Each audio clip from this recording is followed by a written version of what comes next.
On est souvent tellement déçus ou démunis par la différence, l'écart qu'on ressent entre nos aspirations profondes et puis ce qui se passe dans nos vies.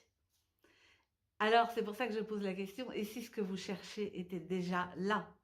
Et en plus, je crois que vous connaissez la réponse. Oui, vous êtes en train de regarder cette vidéo, vous savez que c'est déjà là, mais alors comment faire pour en vivre? Comment faire pour le rejoindre? Euh, Toutes les traditions, les grandes cultures nous ont parlé de cet espace en nous, de cette âme, de cette essence. Alors Jung parle du soi, qui est quand même l'imago Dei, l'image de Dieu.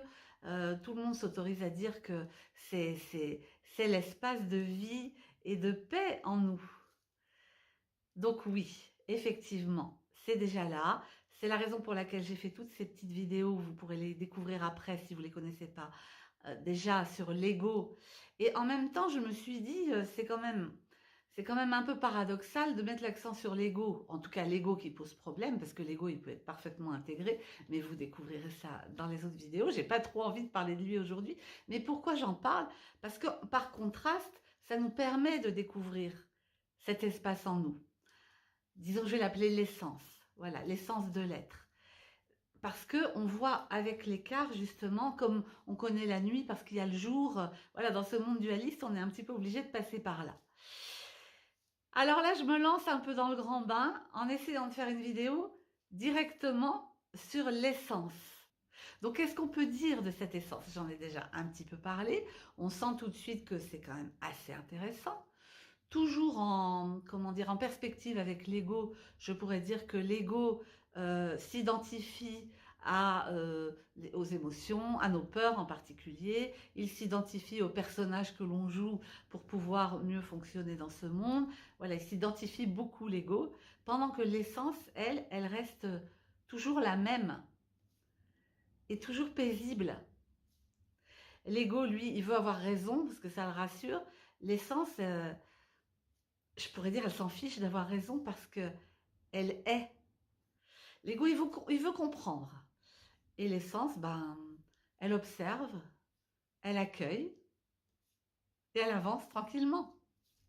Peut-être grâce à l'ego. Hein. L'ego est quand même une instance qui nous aide à avancer. Mais voilà, elle est dans son rythme divin. Et bien sûr, évidemment, l'essence, c'est la partie divine en nous, comme je l'ai dit un peu. Et donc, tout notre chemin spirituel, nourrir son âme, c'est retrouver vraiment cette connexion divine. Elle y est déjà, mais on l'a un peu occultée. Donc, c'est de dégager tout ce qui est en trop pour la retrouver et en vivre. Et alors, comment on sait qu'on en vit? C'est difficile comme question parce que c'est différent pour chacun. Donc en l'occurrence, je peux vous parler de moi. Pour moi, c'est sûr que c'est la joie. La joie sans objet, comme on dit. Une joie qui est là, voilà, depuis quand même un certain bout de temps. Attention, c'était pas toujours comme ça.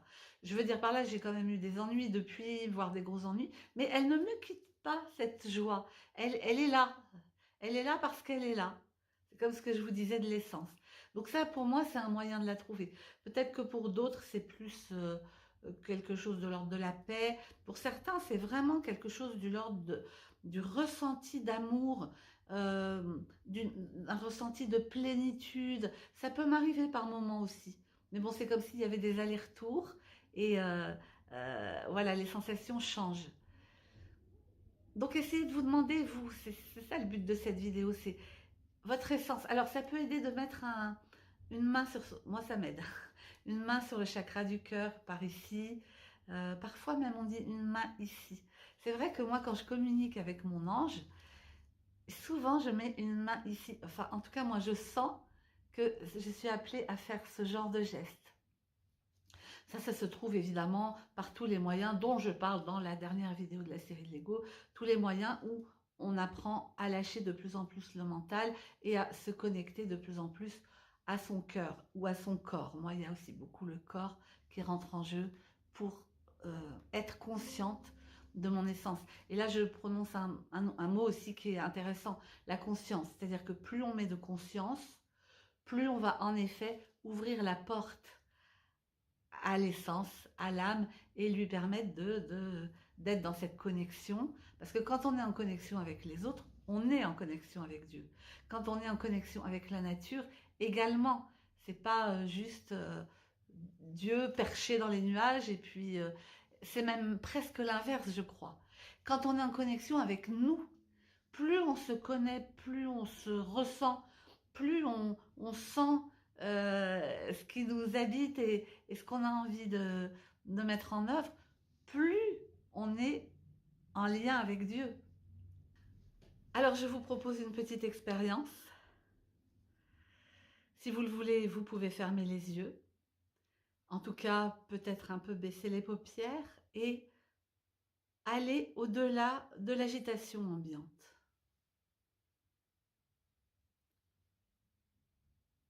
Observez ce qui se passe autour de vous et en vous.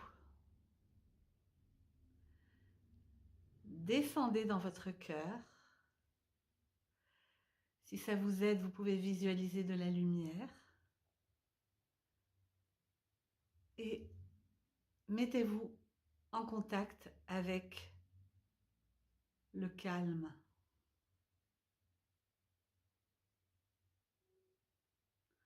La tranquillité.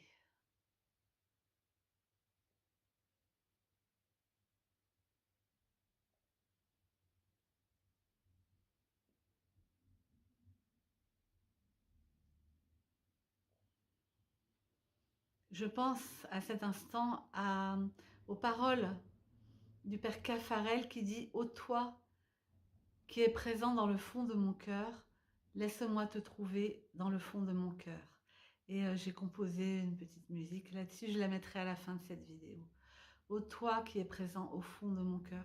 Et toi, c'est toi le très haut et toi le tout petit. Toi le plus intime de moi. La partie qui est moi de toute éternité. Sentez ce qui se passe quand vous avez cette intention, quand vous descendez là.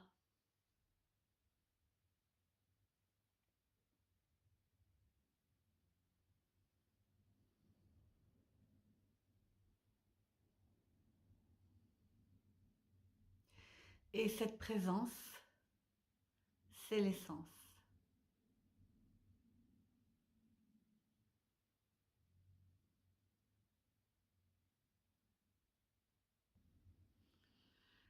Tu n'as pas besoin de devenir quelqu'un d'autre. Tout ce que tu cherches est déjà là. Alors, reviens, reste, respire.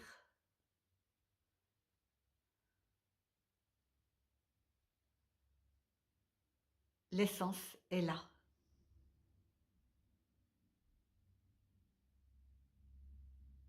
Profite.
Mes chers amis de l'âme, je suis heureuse de vous retrouver. Nous cherchons à bien nourrir notre âme. Nous sommes principalement des personnes très sensibles. Je vous dis ça parce que j'en tiens compte dans ma manière d'expliquer les choses. Je ne dirais pas la même chose à d'autres types de publics. Voilà, mais pour nous, on a du mal parfois à se rendre compte ce qui est de l'ego, ce qui est de l'âme. Alors quand je parle de âme, je parle aussi d'essence ou de soi. Sachez que avec un grand S, je veux dire la même chose. D'ailleurs, voici le schéma de Jung sur lequel je m'appuie. Vous allez donc voir sur ce schéma le cœur de l'être, que Jung appelle le soi. Il appelle aussi imago Dei, à l'image de Dieu. Et donc on peut l'appeler âme ou essence. Et puis tout ce qui est en rose et rouge, c'est l'ego. Le risque, c'est que l'ego étouffe l'âme. Et le but, c'est que, au contraire, l'ego soit intégré dedans, parce qu'on reste nous-mêmes, mais en même temps transcendé, transfiguré. Et sans oublier évidemment tout autour l'environnement, des personnages, la nature, un petit oiseau. Nous ne sommes pas seuls au monde. Voilà, je le simplifie, c'est un bon repère pour comprendre, mais finalement, quand j'agis de telle ou telle manière, comment est-ce que c'est le chant de mon âme ou est-ce que c'est autre chose?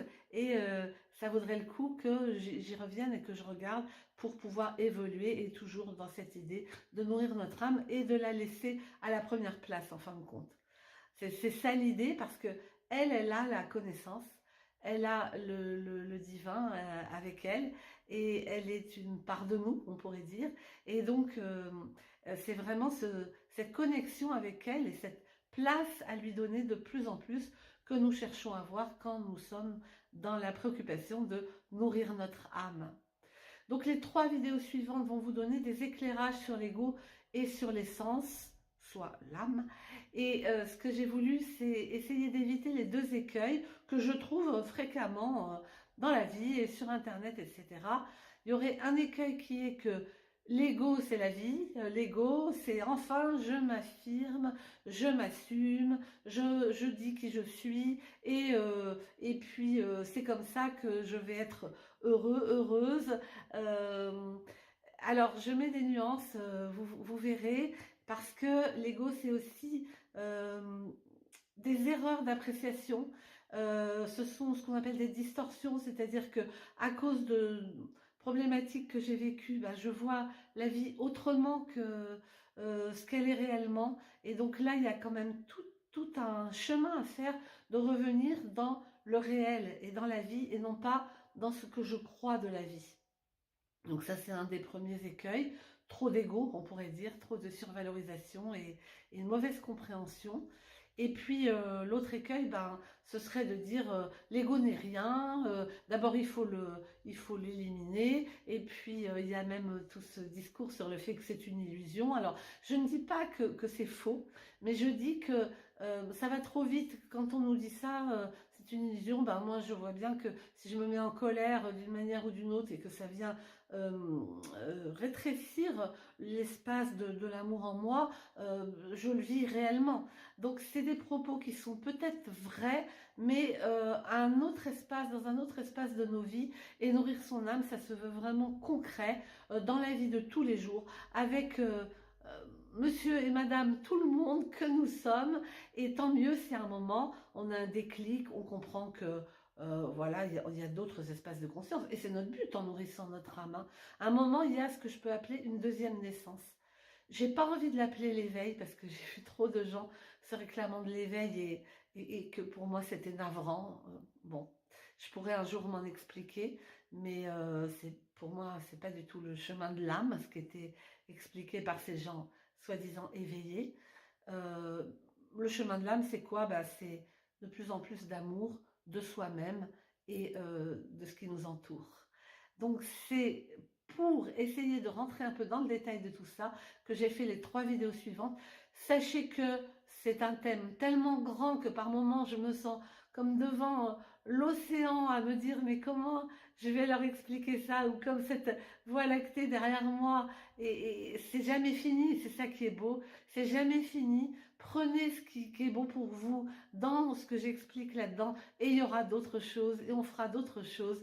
Et restez en lien avec votre cœur et vous allez comprendre et tout va s'éclairer et s'illuminer pour cette deuxième naissance que peut-être beaucoup d'entre vous ont déjà vécue, c'est-à-dire passer d'une vie matérialiste à une vie qui nous montre d'autres espaces de conscience et qui nous mène vraiment à ce que je crois être le véritable bonheur. Je vous souhaite de belles découvertes et on continue ensemble.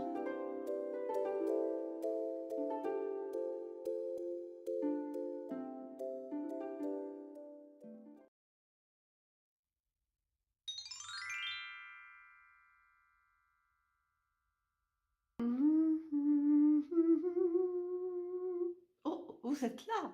Mais ça tombe bien, parce qu'aujourd'hui, justement, je voulais vous parler du point suivant, ego, essence, comment faire la différence. Donc j'étais dans l'expression de mon être intérieur quand vous m'avez trouvé, et parce que c'est ce que je vous pousse à faire en fait. C'est-à-dire que nourrir son âme, être en connexion avec son essence, exprimer sa liberté d'être, c'est ça qui nous rend heureux et c'est ça qui nous met en contact avec le divin en nous et qui crée ce cercle vertueux qui va aller de plus en plus haut, si je puis dire, et nous ouvrir de plus en plus d'espace de conscience et de liberté intérieure. Mais bien souvent, on peut se dire, oui, mais là, j'ai vraiment été moi-même, j'ai exprimé qui j'étais, et pourtant, ça coince, ça me plaît pas, je me sens pas plus heureux. Et la distinction entre l'essence et l'ego est ce qui va nous permettre de pouvoir justement discriminer et avancer. Pourquoi? Parce que l'ego, vous vous rappelez du schéma de Jung, cette essence, qu'on peut d'ailleurs associer à l'âme, qui est comme un cercle au centre, et puis autour le persona, le personnage, l'ombre, tout ça qui constitue l'ego, qui sont des expressions surtout de protection par rapport à des choses qu'on a mal comprises dans notre vie et qu'on a appréhendées avec difficulté. Alors, première des choses, quand ça provient de l'ego, bien souvent, il y a une tension intérieure dans le corps. Donc ça, il faut avoir un petit peu l'habitude d'écouter son corps. Mais si c'est tendu, voilà, s'il y a des crispations, de l'impatience, ça peut être l'expression de l'ego. À ce moment-là, par exemple, je suis dans un groupe, je me dis oh non mais c'est plus possible, il faut que je m'exprime. Eh bien, on va le faire, mais peut-être pas à partir de notre essence et de notre âme, c'est-à-dire avec vigueur et peut-être pas dans la réalité de ce qui se passait dans ce groupe à ce moment-là, pour donner un exemple. Donc ça, c'est un premier critère.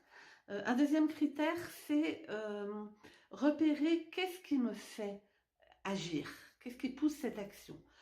Si c'est de la reconnaissance extérieure, pardon, de la validation extérieure, du pouvoir, avoir plus de pouvoir ou contrôler, eh bien souvent ça provient de l'ego. Ce n'est pas le mal, hein, l'ego, ce n'est pas une chose mal en soi, parce qu'on l'a mis en place pour se protéger et ça nous a servi et c'est très bien. Et ce chemin vers l'âme et vers le divin et la liberté intérieure, ce n'est pas un chemin qui doit nous rendre malades. Heureusement qu'on a des protections, heureusement qu'on les a mises en place. Simplement, on s'aperçoit qu'elles sont contre-productives à un moment, c'est-à-dire qu'elles nous coupent. On va dire que c'est un bonheur de courte durée. Ah bah là, je l'aurais bien dit, mais en fait, ça ne me donne pas la joie intérieure. Vous voyez, c'est une joie de courte durée. C'est le fast-food de, de la nourriture de l'âme, peut-être, ces moments-là. Donc, ce n'est pas grave, on a un ego et c'est tout à fait normal et heureusement qu'on en a un. Mais il faut apprendre à le reconnaître et petit à petit à donner de plus en plus de pouvoir, de place à notre essence pour lui le laisser un petit peu se détendre.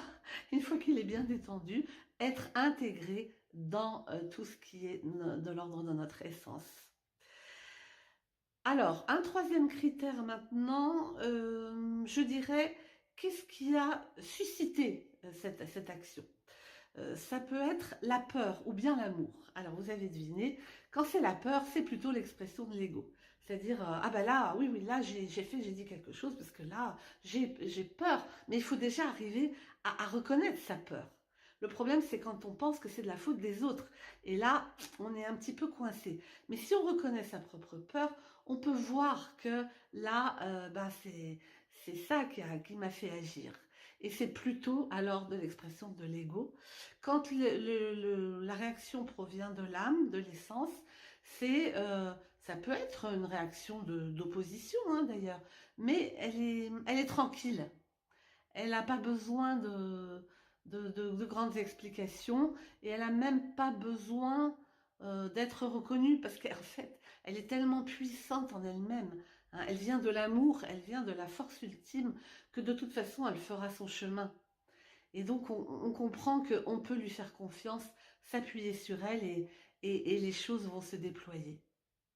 Voilà, j'espère vous avoir donné des bons repères sur ces deux modes. Et encore une fois, il ne s'agit pas de devenir des petits gens gentils, jamais impatients, surtout pas. Il s'agit de pouvoir discriminer, discerner ce qui nous arrive et petit à petit, que ce soit l'essence et l'âme qui prennent toute la place. Et c'est vrai que les mouvements libres, dans la musique, une musique qui nous convient. C'est une des manières de laisser la vie, avec un grand V, circuler en nous. Je vous embrasse et je vous dis à très bientôt.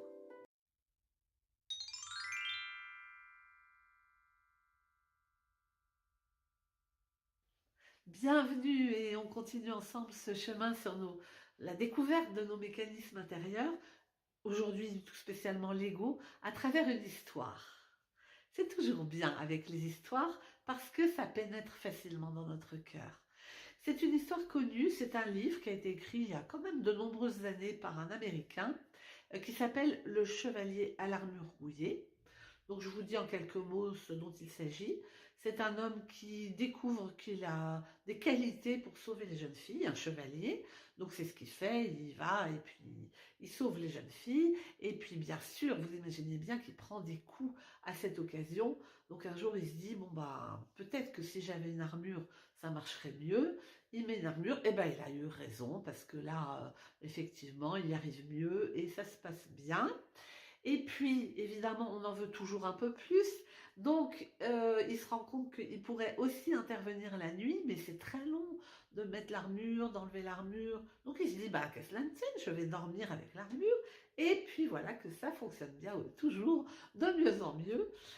Jusqu'au jour où sa famille, sa femme, son enfant lui disent, écoute, c'est super, hein, on est très content que tu vives ta vie, enfin que tu t'épanouisses, mais pour nous c'est difficile parce qu'avec cette armure, voilà, c'est froid, ça bloque la relation entre nous. Et là, il est coincé parce qu'il se dit non, mais moi je veux continuer à vivre ce que j'aime vivre. Et puis à ce moment-là, sa femme monte d'un cran, il me semble, et puis elle lui dit bah écoute, t'es gentil, mais au moins la nuit, quoi. Donc il se dit oui, au moins la nuit. Je pourrais peut-être arrêter de la mettre. Bon, bref, finalement, il décide de faire ça, parce qu'il sent que sinon ça va être compliqué dans la famille. Et donc il se met à retirer l'armure pour la nuit. Mais sauf que cette armure, il l'a depuis si longtemps qu'elle a adhéré à la peau. Elle fait partie de lui maintenant, elle est collée. Et quand il enlève un bout d'armure, ça lui arrache la peau. Donc il se dit, ah ben non, ben je peux pas, alors ben voilà, donc il renonce. Et là, sa femme lui dit, ben écoute, tu vois la porte, eh bien, tu la prends. Et puis voilà, c'est tout, quoi. Alors là, il est choqué, ce n'est pas ce qu'il voulait, mais il est bien obligé, puisqu'il est avec cette armure dont il ne sait pas se débarrasser. Et il va lui arriver tout un tas de choses, un parcours initiatique qui fait que petit à petit, il va pouvoir alléger, se débarrasser de cette armure et du coup pouvoir ouvrir son cœur et être en interaction avec les gens, avec la nature, avec la vie et laisser circuler la vie pleinement.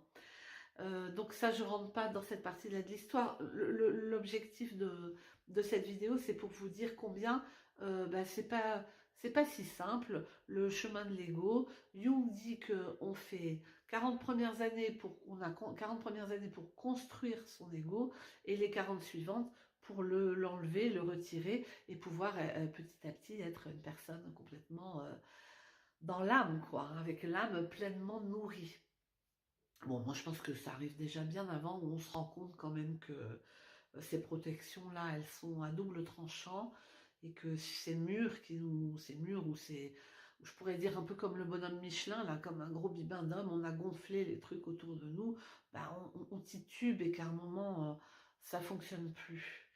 Alors, voilà les morales de mon histoire, de cette partie-là de l'histoire en tout cas, c'était pour que vous compreniez que votre ego, il est important et il n'est pas à jeter et il n'est pas à mépriser, il est juste à être pris en compte.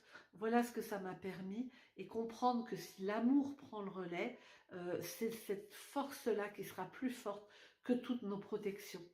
Donc je vous souhaite de belles prises de conscience, un bon regard sur vous-même, hein. C'est pas la peine de se jeter la pierre, mais une intention qui est que je veux que ça soit vraiment mon essence, mon âme qui dirige ma vie. Et déjà avec cette intention, petit à petit, les choses vont changer et vous allez pouvoir nourrir de mieux en mieux votre âme et rentrer dans cette belle plénitude de la vie. Je vous dis à très bientôt pour la suite de nos aventures.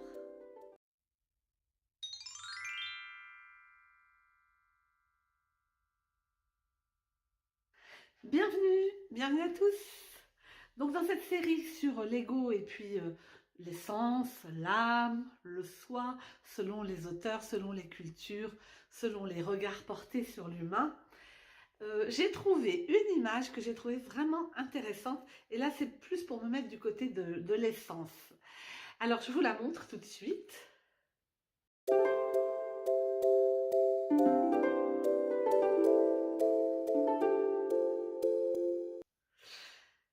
Voilà, vous l'avez découverte. Donc cette personne qui se prend une part en travers, une part de gâteau, c'est une part qui est raisonnable, qui n'est pas plus grande que les autres. Simplement, elle n'est pas du tout dans la même direction. Alors, est-ce que c'est ça la liberté de l'essence? C'est-à-dire, bah, je prends ma part, vous savez, l'essence, la liberté intérieure, je produis ce qui est bon pour moi et je sens ce dont j'ai besoin à l'instant. Donc, on pourrait penser que bien, je prends cette part de gâteau dans l'autre sens parce que pour moi, c'est parlant et c'est bon. Alors, est-ce que c'est ça? Est-ce que ça vient bien de l'essence? Eh bien, justement, non. Car l'essence, qui effectivement est l'expression de notre liberté profonde, elle est aussi en lien avec l'amour, ça vous le savez, et avec l'harmonie. Et quand on est dans notre essence, on n'est pas dans la rupture d'harmonie. Alors, si l'harmonie est une mauvaise harmonie, c'est-à-dire si c'est un principe de guerre, un principe de chaos, un principe d'agression, effectivement, parfois, il faut carrément mettre les choses dans un autre sens pour pouvoir retrouver la bonne part, c'est le cas de le dire, de ce qui est présent en nous, de ce que Dieu veut donner au monde à travers nous. Donc, je ne peux pas dire toujours ou jamais, comme d'habitude, mais globalement, en général, ce type de comportement où je vais dire, bah, ça c'est moi, c'est ma liberté, et je la prends, et tant pis pour les autres, parce que vous voyez que cette part, elle abîme les autres, eh bien ça, ce n'est pas de l'ordre de l'essence. Donc tout ça pour vous dire que oui, c'est la liberté infinie, la liberté des enfants de Dieu, c'est la liberté de ce qui nous inspire sur le moment. Mais si vous vous rendez compte qu'elle est en contradiction avec ce qui est bon pour les autres à ce moment-là, à condition que les autres ne soient pas dans un délire, eh bien c'est donc c'est encore plutôt l'ego qui s'exprime. Bon appétit!